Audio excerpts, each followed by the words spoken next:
Good morning. All right, stand up, please. All right, we're gonna sing this song together. Okay, the okay.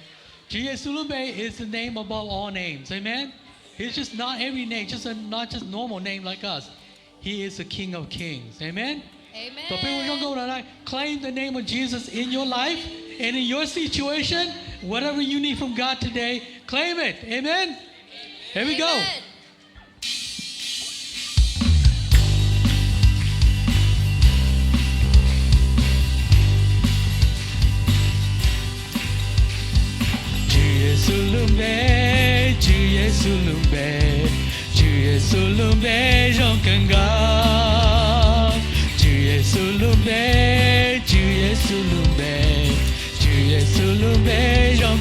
Hallelujah.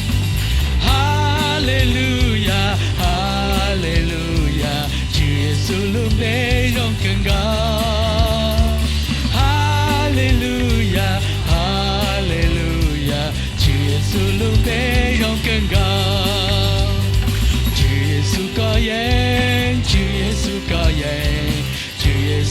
Hallelujah. Hallelujah. Hallelujah. Hallelujah. Hallelujah. Hallelujah.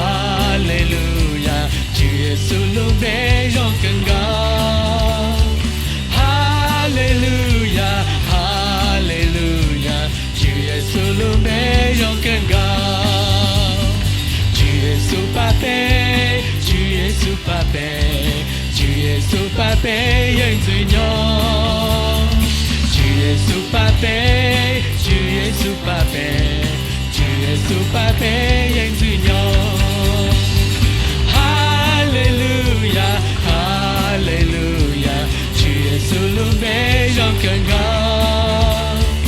Hallelujah. Hallelujah.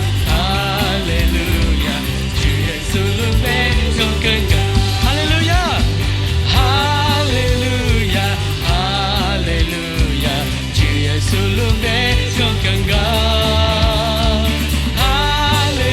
Hallelujah. Hallelujah.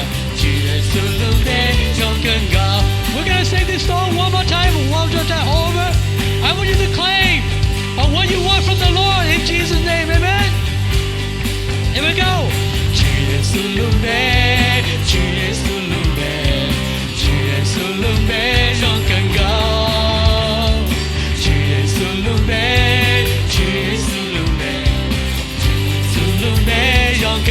Hallelujah. Hallelujah. Hallelujah. Hallelujah.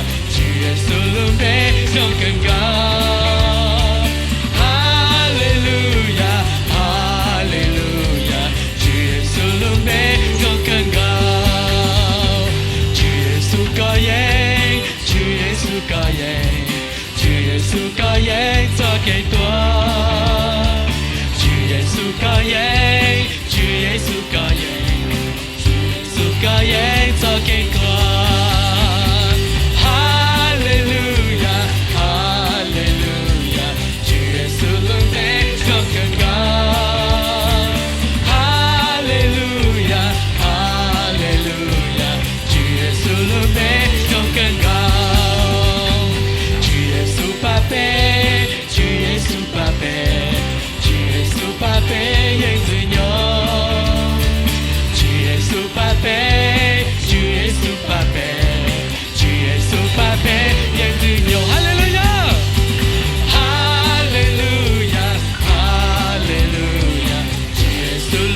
Bless the Lord. Amen. Thank you, God.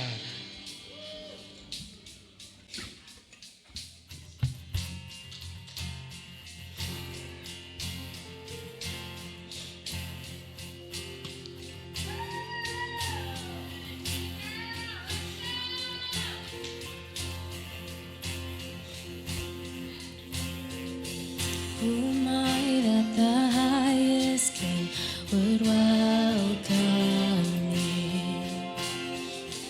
I was lost, but He brought me in. Oh, His love for me. Oh, His love for me. Who the sun sets free. Oh, it's free indeed. I'm a child of God. Yes, I am. Free at last, He has ransomed me. His grace runs deep. While I was a slave to sin, Jesus died for me.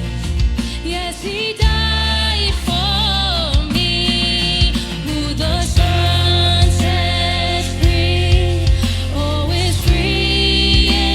indeed. I'm a child of God. Yes, I am. In my Father's house, there's a place for me. I'm a child of God. Yes, I am. I am chosen, not forsaken. I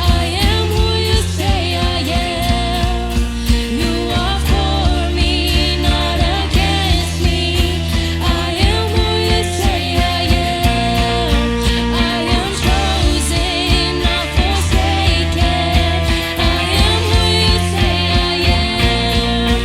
You are for me, not against me. I am who you say I am. Yes, I am who you say I am. Who the Son sets free, oh, is free indeed. I'm a child of God. Yes, I am. In my Father's house, there's a place for me. I'm a child of God. Yes, I am. In my Father's house, there's a place for me. I'm a child of God. Yes, I am.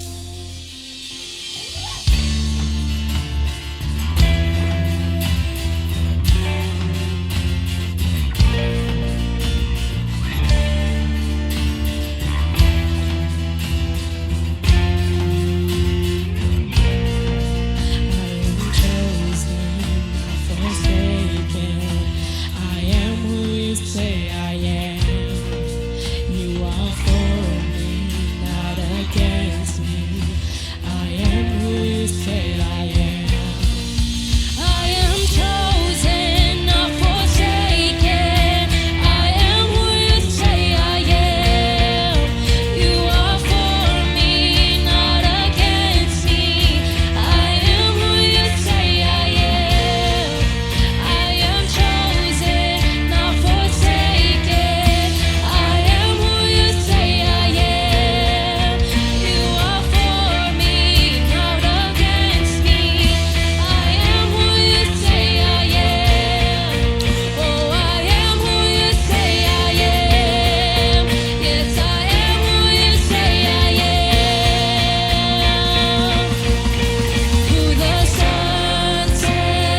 with me in my Father's house. In my Father's house, there's a place for me. I'm a child of God. Yes, I am. Praise Hallelujah. Jesus. Amen. You are a child of God. Hallelujah. You should be proud of that. You are a child of God. Amen. Today, you're no stranger. You are in God's house. You belong to God forever. Amen. Hallelujah. Let's sing to Him.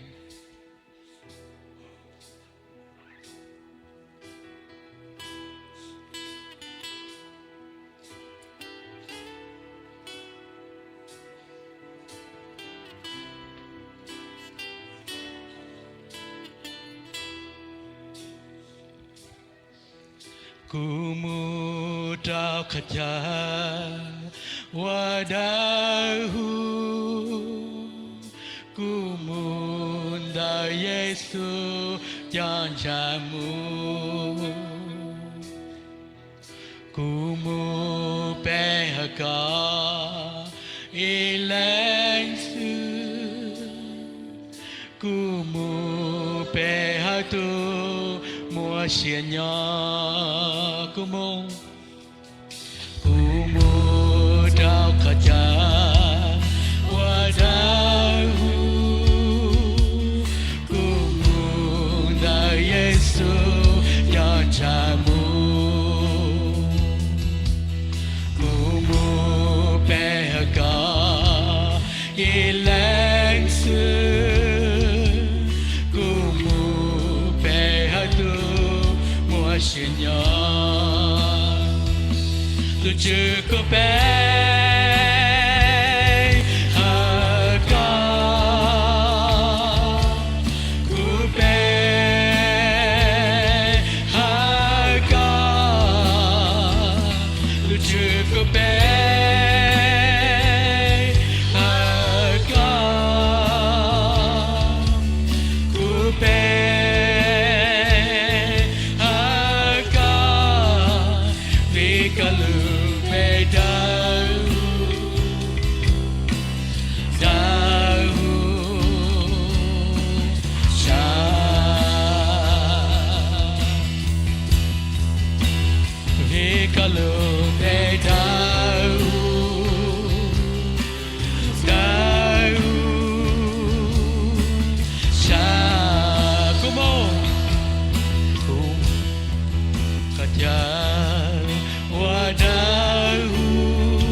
Hallelujah. Amen. Before we sing the next song, talk about God's blessing. God's blessing is on you and on me, on our lives. I'm going to read Deuteronomy. Understand, therefore, that the Lord your God is indeed God. He is the faithful God who keeps his covenant for 1,000 generations. He lavishes his unfailing love on those who love him and obey his commands. Amen. If you love God and obey his command, God promised that he will bless you, not only you, but your generation after you, your children's after you. Amen. And God is God. He will not forget. Not like you and me. Sometimes we promise things and we forget. But no, not God. When God says, I promise you, you will be blessed. Not just you, but your generation after you. Hallelujah. So we must obey God, love God today. Amen. Let's sing that song together, The Blessing.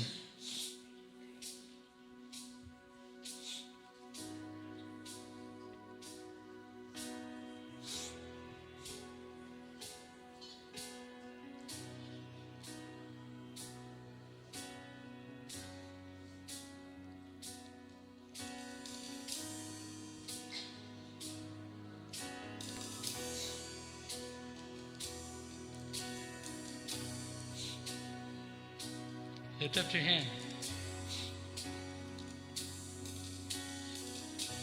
The Lord bless you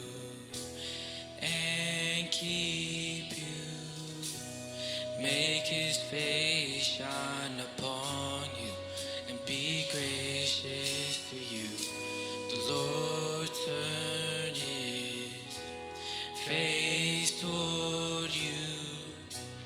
and give you peace. The Lord bless you and keep you. Make his face shine upon you and be gracious to you. The Lord turn his face toward you and give you peace. Hallelujah.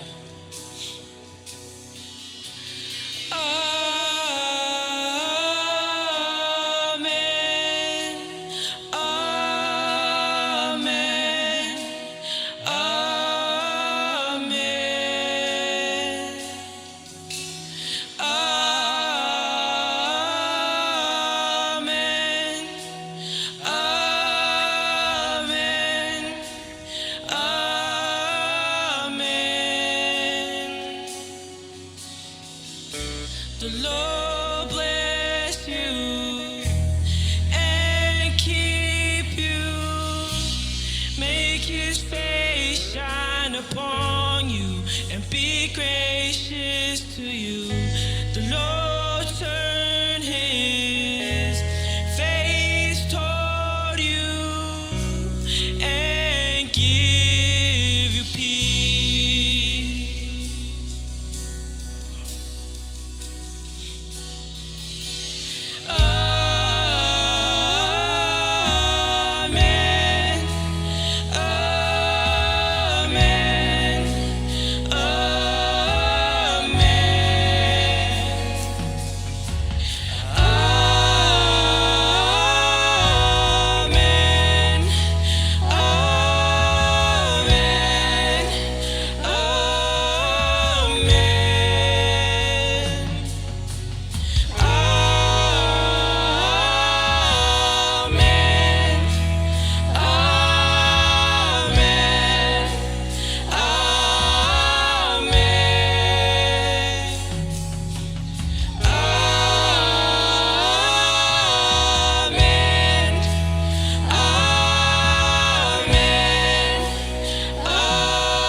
favor be upon you and 1,000 generations, and your family, and your children, and their children, and their children. May His favor be upon you and 1,000 generations, and your family, and your children, and their children, and their children. May His favor be upon you and 1,000 generations, and your family, and your children, and their children, and their children. May His favor be upon you and 1,000 generations, and your family, and your children, and their children, and their children. May His presence go before you and behind you and beside you, all around you and within you. He is with you. He is with you in the morning, in the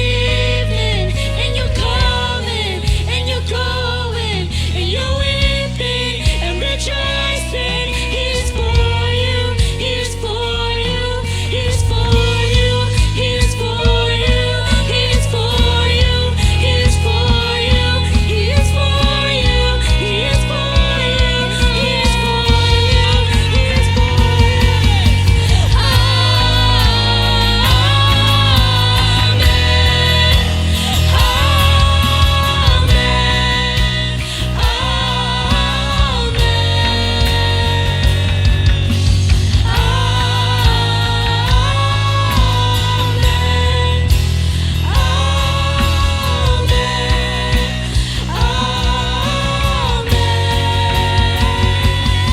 May His favor be upon you and 1,000 generations, and your family, and your children, and their children, and their children. May His presence go before you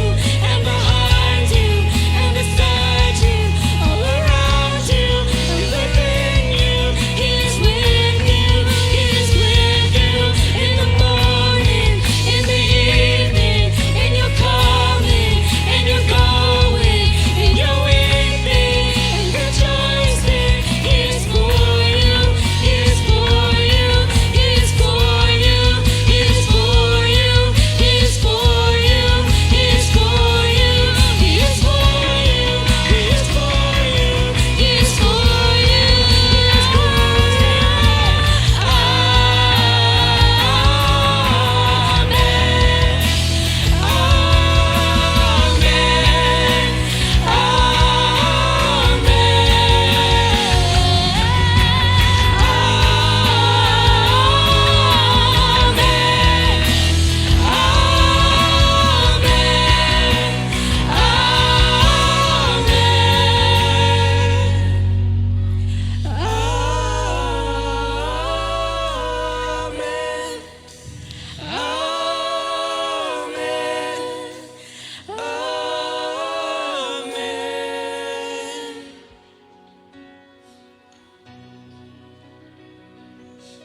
Father God, we thank you for your love and your goodness and your mercy.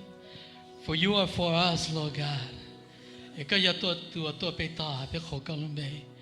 May you bless us, not just only us, but our generations after us. And we thank you for your promises. As we obey you, as we work our lives towards you, we thank you, Lord. In Jesus' wonderful name. Everyone says, Amen. And say hi to your neighbor before you sit down. Thank you.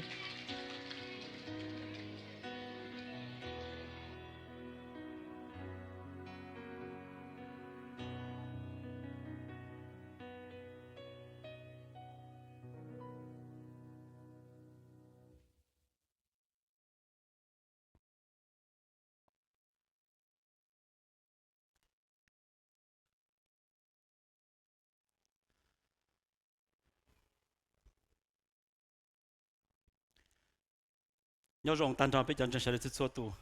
tàu ít liền go cú chỉ tàu bỏ này lại rồi sẽ tàu đã cái lon này là sẽ là khi vào chỉ tàu lúa rồi bây giờ được xuất tụ đó ấy vào chỉ cho lúc bây giờ được tiếp bu bên chỉ cho kiến nó khăn nhớ rong bây thì muốn sẽ tôi phải về chữ đùa thì khi đó này bao giờ nung nòng rồi giá tổng đề của cho là bây là một cỡ về chữ cho lù cho kiến chân cái bây tao tao kiến chân có măng thế có rong rong thế rồi này sao để xưa hay cho kiến chân hay cũng tú nong cũng bao cơ đi là nè thế chứ cũng sao còn niệm nong đấy rong rong á cũng chẳng thấy có nong rong rong nung nòng một chỗ hay cơ lúc đi tổng tên nó có tao tao kiến chân măng cha cũng gì đấy mà chỉ cũng biết sự đó đi nó bây giờ nó nói lên thứ trả là phải Toyota là Honda chứ đấy chứ ok chúng cần ngồi đi à ok cũng lúc có hai đứa có bốn chân hai đứa lúc Toyota lúc Honda rong này mà tôi có chỉ hai đứa cũng chân nó tức là mà con chân họ này nhưng mà hai đứa mà có tương chân cho hắn thì có chỉ question đi nữa đó là mình kêu you have so believed in Toyota Honda as quality cars con chân thì cho lúc phải nó rong thế này con chân sẽ khá để tụi tôi yếu lúc gì cái gì yếu à xin nó lúc này xưa hay là quá tụi tôi yếu lúc phải diễn ra khá đó lắm tụi ta sao một sai được khó nữa có họ xin chân sẽ khá từ cái question tôi ta đi nữa nó này yes bé ổn nâng nhau mà bé ổn nâng cho kiến chân muốn tôi giải kiến chân bé tu niệm nung chân bé niệm nung số hạt tiền chân thế giờ lên tới đó xem mà bé chịu trả cho họ đó là Lord, we believed in it so strongly that we don't even think about the fact that we believed in it anymore. No? Vậy bên trong là, ta chỉ mà biết chỉ trả cho, nó là mày. Biết sao đi nó? Chú chua nú có sợ lắm muốn nè. Cô nâng nhớ thôi có tụ bọn này có tụ gì này, bây giờ họ cho em một chân cái này. Tao có chừng nhớ cái mà thì có chừng chân hay đến lúc có chỉ sát cho đi đó. Ta chỉ mà đi giao lên tới, nó này, đi giao lên tới. Có chú chỉ sát cho là sao? đâu nó muốn nè, tôi có trả chế nè, vì vậy có trả chế, tôi còn chân thì có lúc chế chẳng có hậu lửa nữa, có thể trả ở, đâu nó muốn nè, còn nó mò, là có tương chân hay địa, có tụ bọn này ôm mò, mình chỉ lọ có thể nó, nè, nếu tôi có chân chân hay địa nữa, ở trong lúc có nữa lọ có mà lúc tôi có chân thì lọ có là lúc tôi có chỉ nó nữa, mà thôi à tôi trả bé mà bây giờ我做见证了，因为还得点了么嘛？被能的对呢，举目本事我都能，也还得举目见证。You and I, as human beings, we cannot live without faith. 所以啊，就这被我应要见证了。第三呢，被每一种人嘛，了么 prejudice，了么 bias。你的头乌那边，人家谁嘛头黑了多叫人住，这里还能保证嘛？hết là yên chân hay địa lấy cho nên tới đó mà dùng cha đó là mình cái superior nè yên chân đó nó thấy mua cho nên chủ tổ bát chế bây giờ nó bây mua ít học bias là prejudice địa mong hay cha là hay nè chỉ có sao bây mua là hay nè sai tỷ đồ bây là bây giờ bây sai để mình cái đủ mà ôm mỏ chỉ hú mà bây mua ít học bias prejudice mà lo mỏ bây chỉ nó了còn nếu tôi địa prejudice địa bias cho kiến chân họ nè It is a form of belief. Đó là mày. Đó là mình cái conviction. Giả biết số tiền mua chân lên đó nè, cho nó là cho kiến chứng ta đi nè. Mà cho nên nó là gì? Biết là một cái cho có thiếu của biết tôi để kiến chứng ở đây gì? Mà đó là mình cái you have a lot more faith than you think you do. In fact, you do not even realize the things that you believe in. Có thứ chỉ trả cho, hay là cho và con chân, tới giàu con chân nè. Đấy chỉ thế đấy chỉ. Vậy hai gì chúng nó hay tiếp cú sao? Biết cho mong ya nữa mà nếu automatically chỉ nó blow đi nữa vì nếu chân thì nó blow chỉ đi mua thế này nè có lửa ba lửa bờ mong lửa hai mong lửa sợi mong lò nhưng mỗi cho kiến chân lên đó nè giờ họ con chân đó nè nút trả có đúng năng đi là họ tới mà có bộ trà thì có một cho kiến chân đó nữa nó là mày ok có bộ trà thì có một cho kiến chân đó bên mỹ cho nó bên trên kia thì mua tàu trung toàn giảm bỏ đau, nó nói chỉ có những chỉ mua tàu trung toàn giảm đi rồi nè, rồi có những chỉ khó đi nữa đi nữa, chỉ khó tới nè, nó control có lúc năng đi đó, ok, chỉ khó nói khó, bé chỉ trả cho, mà bé là một cái cho, cái bé tàu tàu kiến chân cái giống này, anh nói thì qua bé giờ xíu thì bé giờ phong yếu, nè chủ tàu đi nó, thầu bé khi ít tu năng, còn nên chân vai chủ mà chỉ số hai đôi lời thì lời chỉ một kiến chân, nè. Họ để lấy chúng một kiến chân mà lo nó chỉ do là lỡ muốn tôi giải kiến chân thông hữu lợi có thể khi tôi lớn chân và chữ đâu để cho kiến chân đó một lời khi ta cho tỏ nữa cái chơi từ mong lần chân và chữ mà nếu ít từ chân đa nè cái chủ hệ còn nếu cho kiến chứng đã chỉ chọn chứng hàng đó là làm chứng phát chủ nữa chỉ nếu chỉ mua kiến chứng nếu mua kiến chứng lười già lười tu lười khó là nếu thế nên chứng hàng nó nhiều hàng đi nữa mà cho nên nó lúc nào cũng sai thì cũng hay nó sẽ đi tao tôm mang lần tao lỏ giờ nên nó lúc nào này sai sẽ có nên chứng đấy chỉ thế giờ kiến chứng của tao to học qua luôn nên của tôi trả chỉ cho này giờ đấy chỉ nữa thì cũng biết làm gì thế giờ phải chỉ cho luôn hay cho này phải chỉ có uo này có phim chứng chỉ tao đi nè mà chỉ thắp cái gì, tôi chỉ có phim chứng chỉ tao nữa này, cái chuyện nữa thì, có hành trình đã chỉ rồi, hắn nó cũng khi đi ra rồi, tôi thấy phim chứng chỉ tao không nó, này, bây giờ tao học cái, hành trình đã chỉ rồi, hắn đấy thấy nó cũng khi rồi, tôi thấy tôi chỉ tao trở lại vài chỉ tao luôn hay, này, bí sao đi nó, vài chỉ tao luôn hay cho ít phần cổ này, cái những hai tiếng có bao rồi, cái những tiếng con chứng rồi, chỉ thôi tôi đi tiệt, nó chỉ có chỉ li, chỉ tôi lại, mà cái mấy cho kiến chứng khi có rồi, cho kiến chứng thế đấy chứ. con chứng hay tiền, giờ muốn nhớ vào chủ chế chỉ做成cái là, nè, có một khoản kiến chứng là khi có nữa, nữa tôi nè, chỉ có tôi chỉ trả, chỉ một khoản kiến chứng mà kia không có lúc ta rồi đi, nó, ok, chỉ có biết ra đúng nè, mấy thứ chỉ chế, gọi này chỉ xí lúc hàng nè, mà nếu lúc tôi bán này lúc này hàng đi, chỉ nhóm mấy nô chỉ là xã còn gọi lúc năng bùa, mấy thứ năng xã có tôi bán này nữa mà, chỉ đi周主做路个，路太多你得搞都帮你谈论着啊呀。到你拿给你拿呢，弄得你做见证，做你都帮你的，都帮你呢，路古眼睛做古呢，你做见证呢，不，这你们一做见证，叫你都写些拉的转动多么，我都帮你真假了，拿来，路还呢，我是少噻，对。我是小时候慢了你比木到好路，就木少就你古包，那对只能谈到对别对天你的啊哈，呀，那到了还了，你懂呢？也也碰少碰少就，慢了也摸到也是写的那就，你碰绑到都脑袋，都别谈你这里到的要的路，我都帮你眼睛的点那就，痛的呢，因为都帮你照，是得干的呢。这个是啊，你一直这样的，我都帮你眼睛都过，你这里我都能养着呢。nếu lo hai kia lên đó,你这里的，哦，这个都不能真正点呢，我就抓些哈。nếu nó thì 你做见证比龙了呢，龙的真还得路古，眼睛路古，我好的真正了。这个是呢，nếu nó kia lên đó thì 你路不贴走kia呢，你路先路就贴走kia了呢。忙的你帮你我忙了，你知道呢，忙的呢，你忙的么你知道你帮你不理呢，你气你不道理了。这个是头个做见证龙kia了呢，个路能龙道理呢。第二个呢，第二你们没说，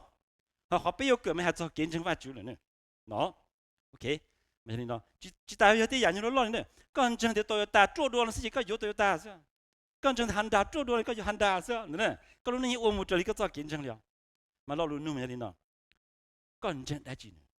刚正冷度呢，对见证个么个呀，来几电到你弄假个路弄了呢，弄个不包的讲的么个其他了，懂了没？我现在呢，古呢嘛，古正的，好比个那么有龙高路能哦，嘛错看呢，别了么谁吧就走路给呢，但是嘛我得别谁呢就古还里那都别说的呢，吧就走路还都压啥压下的，你错啥错对我压大了么，因为啥的用，对我古我当地呢，中间嘛整容差对我压大了么了，你知道保路啊，呢，嘛古还都那下的，古正的好比我当地呢，比如出这给老当地呢，有种差工资了，有么说差工资。bây giờ tôi có chạy ra là mua mà giờ có chỉ muốn cho kiến chứng nó là gì có tôi phải chỉ hậu đi lại có lúc nâng chỉ lo chỉ nhiệt tin nè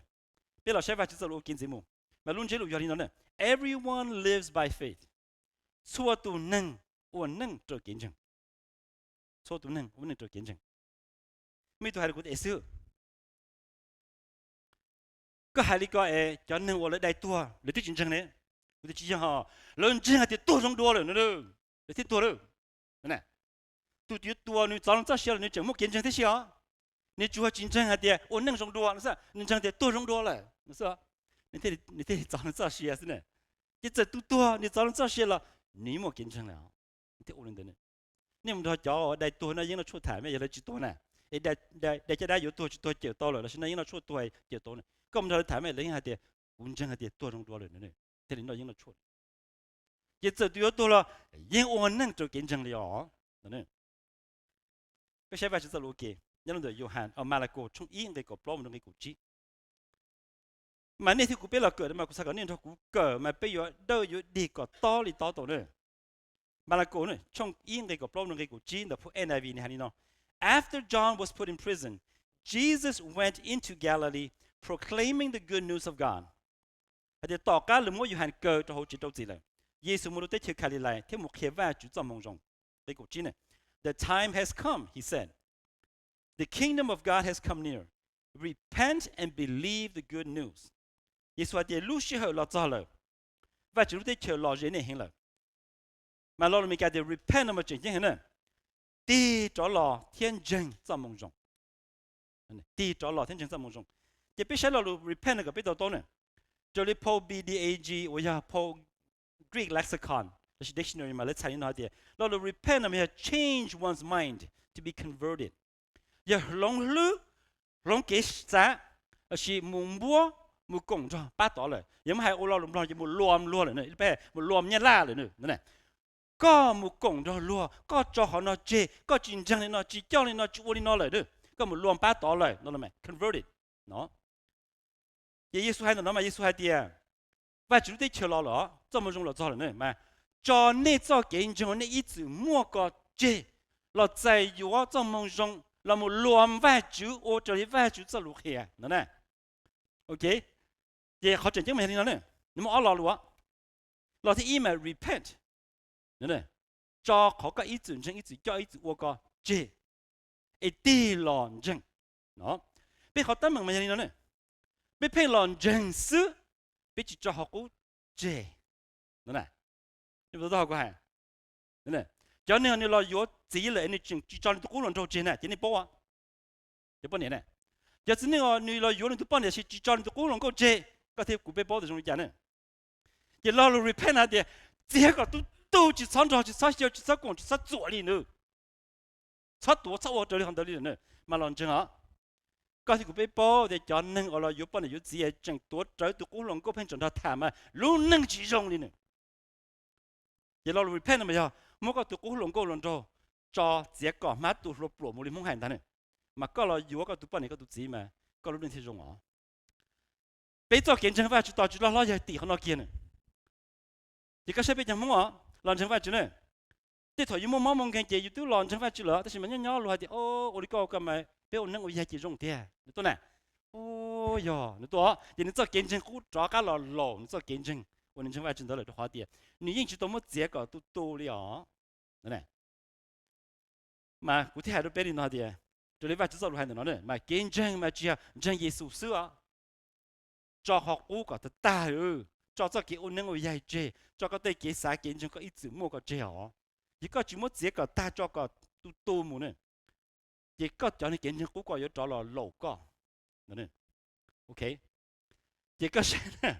ôn năng ngồi dài, làm chẳng phải chứ, nhưng mà cái ôn năng ngồi dài thì chỉ cho cái tu mà cái ôn năng ngồi dài đã cái là ta của nữa, rồi thì cứ tin nên cha yếu một tên đó đã cái là một chiếu cho người cho người còn ôn ta, thôi một cái nhiều sinh sập nữa một tấm này, đó. ở chỗ nào muốn này, lý do chỉ ôn năng ngồi dài, cái thầu thằng mà đa số này, cái hậu để hậu trợ lấy cái chỉ có tu có lần chẳng phải chứเลย, nếu cái hậu để hậu trợ, thì đã cái là một lỗ có, không chịu hay là có tiền giờ, ở trang chẳng phải chuyện, nếu cho cha một cái điện ta, tôi thế này, ô hậu khó buổi chiều cũng to rồi,แต่是mà có ít tiền hỗ trợ, chỉ có ít khó gì, bị áo khó gì, bị khó gì ta, có vụ đi nữa, nó này, chỉ khó phải cũng hay nó mà nó này, còn bây giờ chúng ta kiến chẳng phải chúng mình repent and believe, bây giờ tâm mình bây giờ repent, bây believe sự, bây giờ yếu bao nhiêu yếu gì chỉ chừng chết cũng lần rồi, này, cái đó tốt mình rồi, mà chúng nó này, bây giờ gì mà, yếu có chỉ cho họ cũng chơi, có chỉ cái tu chơi, nhưng chúng họ cũng được yếu đại cái lọt ta cũng có, chùa to thủ có mua cái gì xem mua tấm bằng ít họ từ anh dùng ok được họ được lọt sự gì yếu đại cái lọt đi nữa, thằng nó có yếu nhiều á, có lúc này đại cái to thì đại cái cổ này, bây giờ gì mà này. đây mà là cô trong chuông cái này có om trong cái này có plon nữa, cho nên hay cho ít tu chính này ông tu mình nhỏ chỗ đáแต่是biết chỉ hay cho họ chỗ đá này nữa, bây giờ cho kiến chứng sao, mà nếu cho ông tu tôi cho thư tiền đá,แต่是mà lớn đá chỉ tàu nữa, mà bây giờ một cái cỏ, bây bỏ tàu thì nếu cho kiến chứng trong đi trả, nó là mày, mà là cô trong chuông cái này có om trong cái này có plon nữa, Mark chapter 9 verse 22 to 24, the NIV nữa, mình hay đi nó, It has often thrown him into fire or water to kill him. But if you can do anything, take pity on us and help us. If you can, said Jesus, everything is possible for one who believes. Immediately the boy's father exclaimed, I do believe. Help me overcome my unbelief. Thôi Giêsu nu lên gì ổn định cái này có anh hạt địa nu ổn nó hắn thấy lo lại vậy nên chỉ thấy để bút thủng nhiều nhiều lo mua lại nè mà đáp ứng cái đồ này còn đo cho khó chú lỗ tờ chỉ cho đây còn tuần ta nè vậy nu lo luôn nè nít nó cũng sao lo luôn mà hạt địa if you can do anything giờ thì có một bằng số to ý giờ đã cho nó là thó cậu vậy ba luôn nè lo luôn nó xài đi giờ lúc có giờ lúc tôi nu có ai lúc địa giống đi lô là gì nó tu lô giờ thì có tôi ý đã chỉ có một bằng số tôi khá chỉ thó ô lô nữa nè lo luôn nó xài đi giờ lúc có thì có ai tôi nói này lo luôn tôi khi là bé thì lo tôi tự kể nè lo tôi cơ chủ nè lo tôi chỉ một cái mù đi nè trong đời nu tôi khi ở hai chỗ luôn nói gì ní hai thì cú sai cú luôn chỉ ta nó nè chỉ một cái mù chỉ một chờ mù nè giờ thì chỉ một ít cho cái cú bố chỉ cho nó là tháo cái được cú lô nè nhưng từ tôi nên hai chỗ luôn nó mà ta lên được rồi cơ lên được rồi chỉ một cái rồi nữa đó Giêsu thấy lên nữa cái này có biết if you can ôi chắc cái hai cú liền cái từ cái ta đi có lại giờ cú tao chỉ uốn nè Giêsu thấy mà hai gì đi cái mà đá đi đá nè tao lên tao nè cho cái mà chỉ một từ lên nè giờ thì có một kiến chứng nè all things are possible everything is possible for one who believes họ tâm mình cái từ mà chỉ một cái có cho kiến chứng con chân thì từ lời nó xin nè đỡ ba chữ chỉ từ nữa đó chỉ họ nói Giêsu hay nói trong mà Giêsu hay nói nữa thì lên gì của hai đứa con nè tao có cho cái từ mà vì con chân hay thì từ lời xin nè họ đỡ ba chữ mà có một kiến chứng gì all things are possible so giờ tôi ta đi nè ok vậy nên sáng nay lên gì hay nói nè I do believe cái này có pro hay à help me overcome my unbelief cũng chênh lô thọ ba cũng có những lúc siêu chính chênh nè ok ni hai ba cũng có những lúc siêu chính chênh nên sao ni thì cũng chênh ba cũng có những lúc siêu chính chênh thì tiền mình hay nói thì sao nữa cũng chênh họ có rồi thọ ba cũng chọn chênh họ nói rồi nè thì tiền là như thế nữa họ này thì mà unbelief này cũng chính họ cái hay co, thà bácក៏cũng chính họ cái hay co, nó họ thì cũng chính họ này tọt nó rồi nữa, thì chỉ một cái mù nữa, này, does that make sense? Nếu lo luôn chứ lúc gì thì nữa, này thì cũng chính hay thì chỉ một cái rồi, có thể đại cái gì, có thể nếu có tụi nhỏ, liệu hay thì giờ thì có ô tô ý là chỉ thọ uo, này, Giêsu thế thì cho cái mà chỉ từ con chân lý có chỉ từ lý có sao? Nếu tôi chỉ được cho nên cho thả nè. Ấy tu chỉ tao uổng thì chỉ tao, xí mà ta xí đó, cũng bao giờ chỉ tao đó, nó tôi này, nhưng mà tôi đâu cho nên nó thả, nhưng mà bao giờ nên nó thế, cũng chân thì họ có lúc này nhưng mà yêu tôi trong đó, cũng mà cũng chỉ tao cho nên này, có thể chỉ tao xí na, có thể chỉ tao chạy tới chỗ có thể chỉ tao rồi nè, ấy họ chỉ tao nó mà chỉ vì chỉ tao, có hai thì chỉ tao nó xí nè, con chân thì chỉ tao xí nè, ấy cái我他说那里只刀了嘛，干嘛的？搞只刀了的喽，呢？都只刀招的，接的就是的只刀了，呢 ？OK， vì lý do， 有個人真係得呢，一個只做個做見證個真呢，一個讓出個做見證個冇多好見證到電腦裡哦，另外呢，你真係幾大的喏呢？喏，你睇下要的個我都一來去把骨頭喎。等於幾多啊？什麼耶穌的好多名字啊？幾多呢？好多名字，講真係啲多了先呢。個多最好講呢，個路些單有好講先呢。因為講真理講，個多理講就個路能有冇理講呢？多啊 ？OK。個啥呢？他二切兄的呢？他就有冇說二切兄的啦？點解電腦嘛要 become going to chaos 呢？vì lúc mong nè computer chưa tao control tao lại này nếu việc lúc xuyên đấy thế chúng tôi mình chừng chọn chừng khó mà lỡ mà mua yếu nọ yếu hồ yếu chú yếu mi yếu cho ya cho cháu yếu đây họ mà cho cá lơ mà chừng go xin này này lần đầu tôi hay cái giống như cái chuyện ba chỉ rồi lo trời muốn tao mình có yếu chọn gì này của tiền cũng chẳng thì Giêsu sau lúc hai cha Giêsu ôn được sao vậy giờ thì muốn nói vậy Giêsu lo cho cũng mua sư thì không tên nó vài chú họ ở giờ là cũng cho nó vài chú cho xin mà nè họ cũng mà cũng họ chú lên đấy quá vậy lấy cho mua yếu số yếu mi yếu u yếu non nữa này ok nhưng mà cái thời bên pandemic đó thế ok vậy sau đó mua yếu chung này thế chỉ một cái xem mà thọ con chân kia đến đây đây ở tay yếu cơ này vì do thọ sẽ dùng cái này chỉ cái sẽ có một uốn này cho lấy con chân thảo chỉ tỏ cái đó chỉ thọ châu kia tỏ kia sẽ dùng chỉ hôi yếu chúng ta bằng thế này ô làm nó cho nên mi nó trong lú cho nên chúng nó đâu trong nó chỉ ta đi nữa thì nó có tâm bằng thế nữa nhưng bây giờ cái chỗ nó giờ con chân thì già này chỉ có ổn định một chỗ lên đó mà chỉ họ có yếu chủ lên đó sư yếu nó yếu hồn đó sư là tuy con chân hạt địa lú xong nó một chỗ xong phá nó yếu sâu rồi nữa nó là thông đó này chỉ có thể ổn định lên đó đó nữa chỉ có sao chỉ mua lên từ ổn định chỉ mua kiến chân liền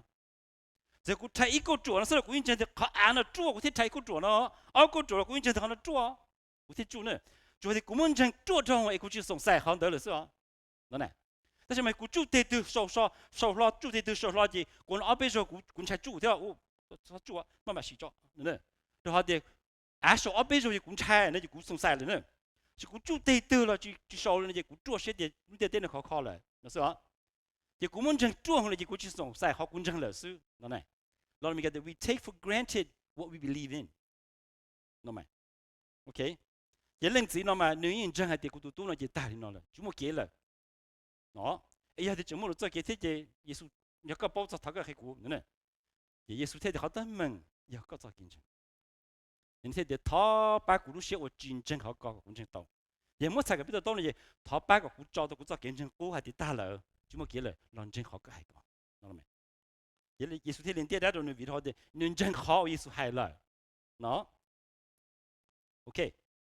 dễ muốn nè cái sáng tự nhiên là lồng trong yên cái của xe này mà họ nói hay mừng nữa, cho nên họ cũng hay, để lúc trước luôn nói thế, everyone lives by faith. Lom cho English của cha, for NIV. For in the gospel, the righteousness of God is revealed, a righteousness that is by faith from what? First to last. To be himself to so nữa. Just as it is written, the righteous will live by faith. Điều này là sự, có thể xuất tụ nữa cho kiến chứng này, họ có hai đứa chọn chứng này, nữa chỉ họ. có hai đứa chân chân là mà, thì cho chân chân là lấy ôn nâng cho kiến chân theo, ôi giờ cho kiến chân chân vào chú sao? Bây giờ thì bây giờ mong là ôn nâng cho kiến chân đa, tính tiền đa, nè, là chỉ cho Muslim ôn nâng cho kiến chân Muslim chút số nữa liền, cho nâng ôn nâng chân Buddha, nhưng ôn nâng cho kiến chân Buddha chút số nữa liền, còn mà phải là cú chủ hay cho bây giờ ôn chân Giêsu sao? nè, nhưng mà tôi học cái nó, chỉ chua tụ nâng, nhưng ôn nâng lần đó họ mua kiến chứng, chỉ mua kiến chứng thì chỉ tao này nè, giờ họ tu này thì chỉ mua kiến chứng là kiểu nâng là nếu chúng chân thì tua trong tua rồi đó, như thế thì tua, đó là sao xuyên, giờ tua là những chừng mua kiến chứng này, nè, cái bây giờ tao này nè, no one can live without faith, họ tới bằng bây giờ, con chân lên từ, con chân đã chỉ, con chân giả từ, sao? thì họ làm mình hay là biết cho chân vài chữ nữa. Mà bây lúc này có ô tô lúc này gia đình mà có chủ lúc này trở kiến chân và chữ thọ bí mà cho thọ sầu. Lúc chọn chân lúc sáng là lúc hiện chân lúc tu và chữ nữa thọ bí mà cho thọ sầu đó. Nên họ chỉ để chịu chủ lúc kiến chân một chỗ lúc tu và chữ đó là giờ bây chọn chân là lon chân Giêsu rồi. Nên ok. Mà họ tới bằng mấy nó thế này. Thọ cơ mà chua tụi một kiến chân đi. Con chân đã chỉ sự, cũng chân lên từ sự. Là sao? Thế họ cơ mà họ nói sự lên từ tu và chữ tu chỗ tu khó đi à? mà có cho kiến chứng,我讲真个做题考嘛，做题考冇哩，读我讲真，也讲真的是哦。但是嘛，还做kiến chứng嘛，错读用默哩呢，就么一读就默哩，知道了没？姐姐，我们别说了，你呢？但我都还有那在亚解不了呢，比较蒙亚嘛，就读蒙亚是只到了大已经解不了 automatically， 你只啥做呢？到对了，还在那不了是 automatically 解是，你只来的啊。有那就那呢，那找那就做ta，没路没了啊，那kia只là ô la，女人包的还怎么样就知道了是呢，呢，到女人就很多蹲体力哦，呢，但是被叫人惩罚住了，一直整解不了更天呢，你做见证好，整假，你能切的是哪里呢？好被很多人的呢， OK， cái xe này cho nên tinh thần nó quay là bên mong mà bên trên chua mà khó chỉ khó cho kiến chứng vào ôn là phanh trâu có cho mong này thế bên nó quay thế cũng khi sao thì chị lòng có cho mong này mong chân mong cho mong tuần thì đó mong chân mong cho mong cha mong chân phải chịu được nó có luôn nên có xin cho là thì cũng cho mong nhưng mà mình cái cũng cho mong hôm nay chỉ là cũng cho mong thế này họ từ là muốn bỏ đi cho mong chỉ ta thế này vì họ để bên trên họ để chuột trong hồn này,แต่要被蒙成他们就容易呢，保洁有节的 tradition 呢，保洁一做家节，我说的好，一做我的就打 no 就打 question， 一里我是呢，呢，vì被一做真领导来，喏，被起来的被真保洁有节了，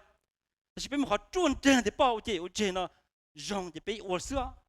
也买的这被顿真了，就被起炸，被起我老路打给着的滚真。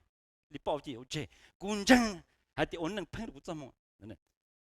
bây giờ là luôn chân thế mà bây giờ nó chân liao này ok cơ mà chân mà chân cho họ thì chân hay tại lưu tia này ấy xây cho mong bổ lòng nó là mày cho nên thế là kiến chứng mà bây mua cho được bây luôn này ok mà giờ nó nói này chỉ một ít tu năng ở tổ năng đôi chỉ một kiến chứng liao xóa tu ý một kiến chứng mà nung là có sao có là một nung như nó hạt tiền còn chân đấy chỉ này ok còn chân đấy chỉ nhớ là cũng đã cho lúa hồi dân nè hồi dân đỡ nè ôi giờ các pin nó hồi dân đi con nè mình hay là xưa có chỉ po cú hay đâu có xưa thọ hồi kia dân đỡ mà cú già lo ít luôn tu mà cái cá xiên nữa nè mà có thể kiểu như thế là bảo ta bảo ta mà luôn tu nó mà ở cú cá xiên là ấp in nhiều số mong xưa 오늘 nhớ là nhiều shit không chứ 군정에 대해 또 호영 đấy cũng kia cũng liên tục đấy cũng cá sấu ít chỉ này nên chân không được nữa thì đi phèn ho영 đấy ta xong nó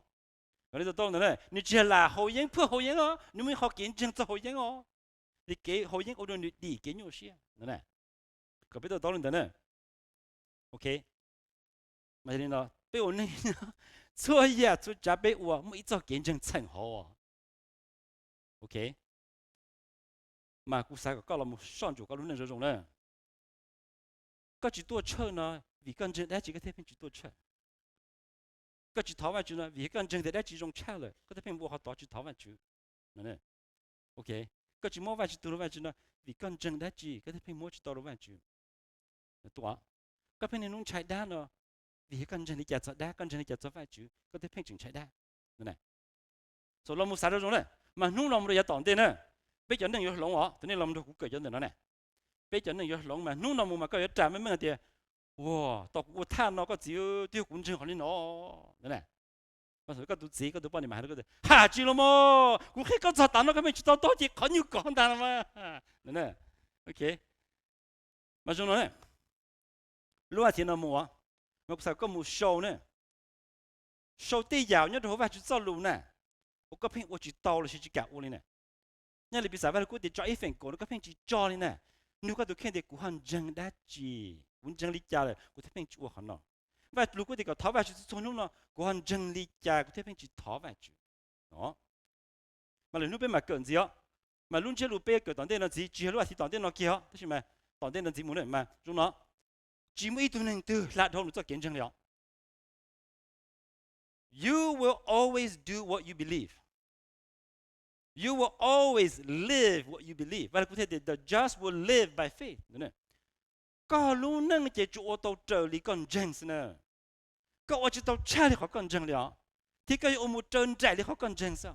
Nếu con chân thì có tụ bọn này tụ chỉ chính chắn chứ là có luôn nâng ok một lần. Có lúc sẽ luôn lúc lời luôn cái đó là. Nếu con chân hạt thì á. Nè. Như thế chân chân cha thôi à. Có yếu vốn như chỗ như là nè.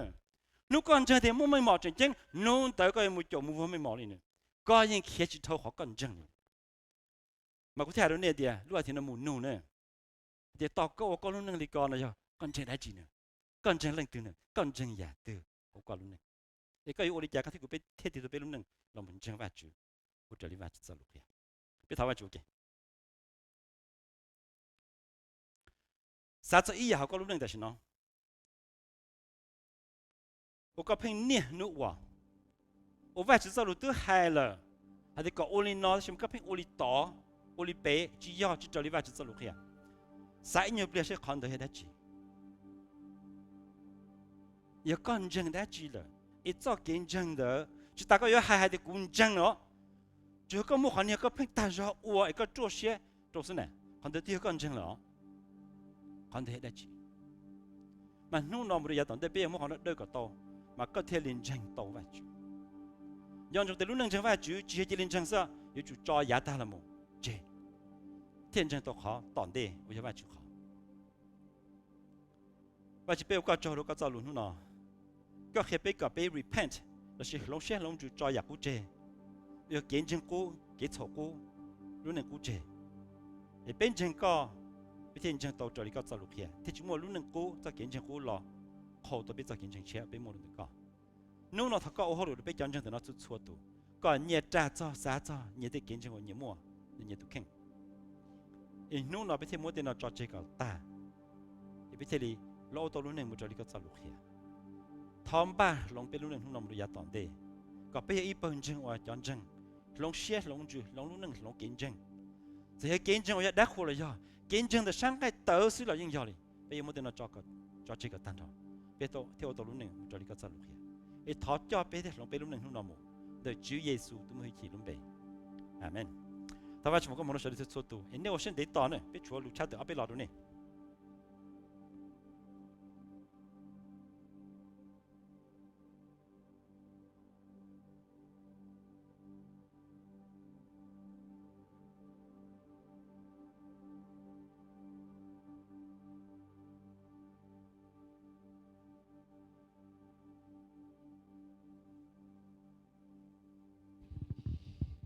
Okay. Yeah, nên chừng nói chuyện. Cái cú chat từ kiến chừng thế đó. Tôi có nó bé dùng một bé giờ cái chat từ nó chỉ khi đó bé chọn chừng sẽ được bao hay tiền. Chọn trong số lưu vi no Wednesday bé mua cái Bible study nhớ rồi bé office cho mong cho rồi gì mong Thursday cho mong cho rồi gì mong bé mua cái thảo văn chữ. Nếu Friday trong sau đó gì một bên một cái thảo văn chữ thế, đó là sư vàng tu do một overseas trong lúc nó chỉ nó bên Malaysia tới tôi rồi này giờ tiền này mua khá tax nó hậu LTC nè nó chỉ này yếu bỏ, đó là vấn đề này tua là giờ tiền lúc Friday nó chỉ bên chỉ mua là đó là giờ này yếu tua nó chỉ khu rồi bên nè, ok, cũng chẳng tao tiền lúc sau nó chỉ mua đâuถ้าจะเลี้ยลูกลีแต่การเดินมันเลี้ยชัตเตอร์แค่นั้นสิส่วนคุณมั่วเอาไปอยากกินชัตเตอร์อย่าอีนะเจลูกวิตาคุณตัวละชัตเตอร์เราไปละเจกูจะกัดชัตเตอร์สิว่าอย่าไปอยู่ตะการ renew member ด้วย membership ด้วยเราไปจนใจไปอยู่ปีลูกเกาอีลีนอมูเขียนเราในป้องเลยเด้อเฉลิมบ้าเนี่ยนอนี่จอphong dư và chỉ tua đúng nó này nó là khi rồi là bao nhiêu lúc cổ ít li nó một cái bên trên giờ đã cắt phí và renew membership rồi là khi rồi sẽ là bao nhiêu đó thôi lên đó là nó chỉ bây mới tụi chị chúa bây hồ sống cho nó nếu cô tao ta chỉ nên là bây tứ thầu là vào đầu lúa vị nó là nằm mò thia ta kỳ nó ok chỉ cũng chẳng tao tao rồi bây tứ cha tao ta là chống tụ của nó chống tụ của chị giặc nó chỉ cô chỉ cho cá chép thế chỉ cô chỉ bao,แต่สิ่งที่เราเนี่ยให้เดียแต่กี่ไปกูเจอปีหนึ่งขอเซอร์ถอจั่วมงจอเราโกอีมงเดียเดียยันเนี่ยเรื่องที่ของเราหาตัวเช้าเราเลยเจที่หนึ่งแต่นั้นnumber เจยาอีตัวจั่วเนี่ยจ่อ Arcade Street ยาจ่อล้อมเป็นเถอะน้ำมูสาวเขียตัวจ่อ Arcade เราสิตัวอีเด้อเนี่ยเรารู้เชื่อเด้อเคเราไปยันจังโป๊แต่ยันเนี่ยเขาไม่เชื่อเราหาตัวเช้าเลยเดียcái chỉ con number con gì mù nó chỉเนี่ยnóไปมือตัวชัวnhớ là họไปmà người giờหัวยังยาช่องnữa nè ngườiไปตัวชัวngườiไปตัว member แต่สิ่งนี้มือตัวตัวchỉ giờ ngườiตัวnhớเราแคลิฟอร์เนียเสียchỉแล้วเมื่อเท่ารอเราไปนอนchỉ là sao cóไปหมู่ป้าเลยหมู่เช่าหนึ่งเราเขาตัวchỉ member แต่สิ่งแล้วเมื่อหนึ่งตัวเลยchỉ cho người cho mộng đỡ là cho bị no chè lúc vì toàn tây nó là yo với họ phi thị đâu là sĩ họ lại cản đâu nên tụt tú vấn đề là cho một trò rồi toàn họ chờ chỉ lấy qua rồi để number chế nó do từ nước chế sao nên chế chỉ tôi ít họ chờ là một qua đi là chế này hai chế cả ở trong từ nước chế này có bát cha từ rồi biết chân tranh bao nên muốn thay đổi là tao đó còn nên bao nên cho hai chế do một họ tư nó mà cái vấn đề nó phòng thay thế nên chế bao để họ chơi họ tư tụi nó như nên tụi phòng lúวันเสาร์ต้นแต่นอนนี่โยวัวเนี่ยนะเจ้าใจเราเนี่ยตู้วันเดย์เจ้าหมูใจนะเจ้าสาก็ไปจันทร์เขาหมูเช่าหนึ่งเทียนี่จะไปตู้จีจัวหนึ่งสิงห์มอมซะเจ้าหนึ่งนี่เกลูนะแต่รู้เชื่อตรงนี้นอเจ้าวันนี้เนี่ยนะเราเลยขี้หายยารู้เชื่อไปหมูหมอนรู้เลยนะโอเคหมอไอ้รู้กับเตาหนึ่งนะไอ้ก่อนนึกปล่อยให้เจ้าเป็นจริงจีจันหนึ่งเจ้าเทียตัวคนหนึ่งอีหลังที่ซื้อqua hồi rồi chọn chừng sẽ được họ một bát sơ rồi nửa thế, còn chỉ mù nữa, bé cô họ mới từ chỉ cho nửa cô lầu là nửa nửa nhung mà cho chậu tự lúc xong cho bé lúc xong là vậy giờ nửa lúc bé hoa sau ly là đỡ nửa và nhiệt thông mùa nhẹ đó là xí lời máy nâng mùa bò, nửa cô tàu xìa chứ cô tàu cho bé sẽ được chơi là chế nên chế chỉ xía mua nửa lúc chế cho là mù và nửa nó cái chạy là chỉ bé mua và họ lại celebration đó nửa giờ lúc nửa nó cầu ý lì vấn thi ó anh nhớ rồi ta lúc họ chơi nhớ chỉ nhớ rồi the Blast of Funeral Home nhớ rồi the Stillwater họ chơi nhớ cho họ đời nó anh John trong muốn nửa lúc phòng cho rồi vấn thi on để họ một ba chỉ tin năng thế, bây mà đi chat từ gì thế information đó chỉ là mà đi chat từ lúc vinh gì, chỉ khó bây giờ ni bên trên ba nó ta chỉ nó chỉ khi đó bây bao hay để bây mỗi lúc donation box nhớ rồi khó nó chỉ là ba trâu để nó nhiệt thông nhẹ nó là chỉ sau lì nó được lúc tận đào, để khó donation nó chỉ bây pi nó mua được khó all lúc nhiều vị sẽ là chỉ sai thâu rồi chỉ biết chúng mình sẽ hởเลยอ๋อchỉ biết được chat tới nó chỉ start today on lên từ họ mua nó như chơi lý trả nó là họ mua cho rồi lúc donation box anh đó bây giờ mua online thế đó nếu họ church center app hôm nay xã hội tôi là những tàu tí dạng cầu chỉ thông tin tới là bây giờ ni ba đồ cái quần mỏ thế này cho tay mỏ thế đó cũng để nó khoa bây giờ này chơi cơn gấu li này cho tôi trong một kênh cơn gấu li thế bây bên trên số tu chỉ khó nó chỉ là để phê yếu để tiền những chỉ yếu này đó ok đó là xã thọ lúc xưa đấy bao làm từ lúc xưa lúc văn chữ lúc xưa lúc YouTube brother YouTube sister bây khó donation rights nó chỉ bên ni cầu gì tài mỏ nữa cầu gì tài mỏ thế thằng này ua lấy ít tài mỏ đó nó chỉ xã còn nên muốn đi lúc ná nhưng muốn đi lúc đó lên từ thọ bé qua lại là một chỉ đi khẩn cầu là sự theo lý dùng gì khi lên đó bé chân chân sẽ được bảo thọ sẽ được họ cùng tê đâu tê nụ lên nọ thế bé chân đó thì bé ba là chỉ xua giải vô kia một tàu rong thế bé ổn định nhỏ chỉ bé in lên chủ ba in lên chủ lúc in lên thọ lúc sợ nó chỉ giờ lúc sợ vô sĩ kể lúc đó nó khi lên đó bé chân chân sẽ được bảo cái chat tới cái môn nó sẽ dọn trong cho lúc sau nó chỉ sẽ được hàng cái tệ tôi một ba đồ cho chữ chúa ở trong này nó nếu có ít tu brother nếu có ít tu sister nếu có pa nếu có Paul nếu có tài hụt tí xí thiên nữa ok lúc chat tới lúc nào môn nó sẽ mua rong sẽ được đấy